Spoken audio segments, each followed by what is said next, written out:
लोग जन्मदिन के दिन अलग अलग तोहफे देते हैं, लेकिन विपक्ष के नेताओं को ईडी के छापेमारी का तोहफा मिल रहा है। ये मैं नहीं कह रही हूँ दोस्तों, या मेरा चैनल नहीं कह रहा है, बल्कि छत्तीसगढ़ के मुख्यमंत्री भूपेश बघेल साहब ने कुछ इसी अंदाज में, इसी तरीके से आरोप लगाते हुए ट्वीट किया है। किस पर आरोप? हमारे देश की सरकार पर आरोप। छत्तीसगढ़ में चुनाव होने वाले हैं और चुनाव से पहले हाल ही में एबीपी का सी वोटर सर्वे सामने आया था दोस्तों, जिस सर्वे में दोबारा कांग्रेस की सरकार बनती हुई दिखाई दे रही है, वो भी भारी मतों से। अब पता नहीं ये संयोग है या कुछ और है, लेकिन इस सर्वे के महज 2 से 3 दिन बाद ही भूपेश बघेल के करीबी अधिकारियों पर ईडी की छापेमारी हुई है। ईडी ने छापा मारा है। भूपेश बघेल के जन्मदिन के दिन यह कार्यवाही होने पर उन्होंने इसे लेकर पीएम मोदी और शाह जी को क्या कह दिया है, जिसकी चर्चा हर तरफ हो रही है दोस्तों, आपको इस वीडियो में हम बताएंगे। नमस्कार, मेरा नाम है जयंती झा और आप देख रहे हैं देश नीति। देश नीति, केवल सच्ची और पक्की खबरें। क्या छत्तीसगढ़ चुनाव से पहले तमाम केंद्रीय एजेंसियों की छापेमारी शुरू होगी? क्या जानबूझकर छत्तीसगढ़ सरकार के अधिकारियों या मंत्रियों पर केस चलाया जाएगा? क्या चुनाव से पहले कोई बहुत बड़ा खेला छत्तीसगढ़ में हो सकता है? ये 3 सवाल और 3 अहम सवाल। ये तमाम सवाल इसलिए उठ रहे हैं दोस्तों क्योंकि भूपेश बघेल के राजनीतिक सलाहकार और ओएसडी सहित बघेल साहब के कई करीबियों पर ईडी का छापा पड़ा है और इस बात की जानकारी, इस बात की पुष्टि खुद बघेल साहब ने की है। छत्तीसगढ़ के मुख्यमंत्री भूपेश बघेल ने इसे लेकर ट्वीट किया है। बाकायदा क्या लिखा है सुन लीजिए। लिखते हैं भूपेश बघेल कि आदरणीय प्रधानमंत्री जी एवं श्री अमित शाह जी, मेरे जन्मदिन के दिन आज आपने मेरे राजनीतिक सलाहकार एवं मेरे ओएसडी सहित करीबियों के यहाँ ईडी भेजकर जो अमूल्य तोहफा दिया है, इसके लिए बहुत बहुत आभार। यानी भूपेश बघेल सीधा सीधा आरोप लगा रहे हैं कि केंद्रीय एजेंसियों को भेजा गया जानबूझकर। वो आप आज अपना जन्मदिन मना रहे हैं और उससे पहले ही उनके करीबियों पर छापेमारी कर दी गई है। वरिष्ठ पत्रकार दीपक शर्मा हैं, इन्होंने इस पूरे प्रकरण को लेकर एक दिलचस्प ट्वीट किया है। इन्होंने लिखा है कि अब तो बर्थडे का केक पहुंचाने का काम भी मोदी जी ने ईडी चीफ संजय मिश्रा को दे दिया है।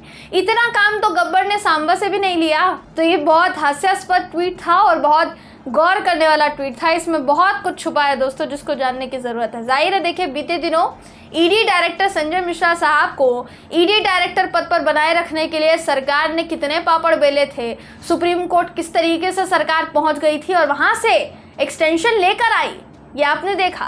अब हो सकता है उसका परिणाम ये हो।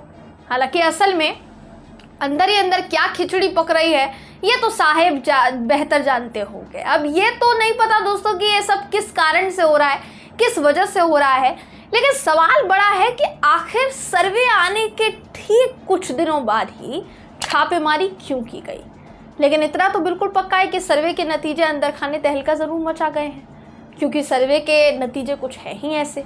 अब शुरू से लेकर अब तक मैं जिस सर्वे की बात कर रही हूँ, ज़रा उसके नतीजे कुछ आपके सामने रख देते हैं ताकि आपको समझ में आ पाए दोस्तों। इस सर्वे के मुताबिक दक्षिण छत्तीसगढ़ में कांग्रेस को 48%, बीजेपी को 37% वोट मिलते जो है नजर आ रहे हैं। उत्तर छत्तीसगढ़ में बीजेपी को 44% और कांग्रेस को 43% वोट जो है वोट शेयर मिलता हुआ दिखाई दे रहा है। मध्य छत्तीसगढ़ पर आते हैं, बीजेपी को 41%, कांग्रेस को 46% वोट प्रतिशत मिलता हुआ नजर आ रहा है। ओवरऑल अगर छत्तीसगढ़ में कुल 90 सीटों का समीकरण देखा जाएगा तो बीजेपी को 41%, कांग्रेस को 46% और अन्य के खाते में 13% वोट जाते हुए दिखाई दे रहे हैं। अगर सीटों की बात की जाएगी तो बीजेपी को 35 से 41 सीटें मिलती दिख रही है, कांग्रेस को 48 से 54 सीटें मिलती दिखाई दे रही हैं और अन्य के खाते में 3 सीटें जाती हुई दिखाई दे रही है।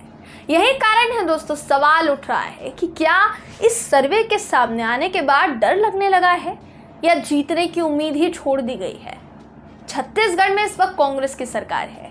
वहाँ जितनी योजनाएं लाई गई सरकार की तरफ से, जितनी भी योजनाएं अभी तक लाई गई हैं और जितनी भी योजनाओं को लागू किया गया है दोस्तों, उसका लाभ मिल रहा है या फिर नहीं, इस बात का दावा कांग्रेस कर रही है कि बेशक जितने भी योजनाएं भूपेश बघेल की सरकार में लाई गई हैं, उन सबका फायदा, उन सबका लाभ जनता तक सीधे सीधा पहुंचा है। हालांकि वो तो तभी पता चलेगा जब चुनाव नज़दीक आएंगे और चुनाव में जो कुछ भी होगा, परिणाम जब चुनाव के आएंगे दोस्तों, नतीजे जब सामने आएंगे, तब ये इस बात की पुष्टि हो जाएगी। लेकिन जो सर्वे कह रहा है वो हैरान कर देने वाला है। और क्या उसी हैरानी की वजह से, यही हैरानी क्या भाजपा को भी हो रही है? क्या इसी वजह से डर सता रहा है? आखिर क्या वजह हो सकती है कि ईडी का छापा पड़वा दिया, वो भी चुनावी साल में? यह बहुत बड़ा सवाल है दोस्तों। आप इस पर क्या सोचते हैं? आपकी इस पर क्या राय है? कमेंट करके ज़रूर बताइएगा। वीडियो अगर आपको पसंद आया हो तो वीडियो को लाइक कीजिए, शेयर कीजिए, चैनल को सब्सक्राइब करना बिल्कुल भी ना भूलें। फिर मुलाकात होगी आपसे अगली वीडियो में, तब तक के लिए नमस्कार। आपका एक सब्सक्राइब हमारे लिए महत्वपूर्ण है। देश नीति को अभी सब्सक्राइब करें और बेल आइकन को दबाना ना भूलें।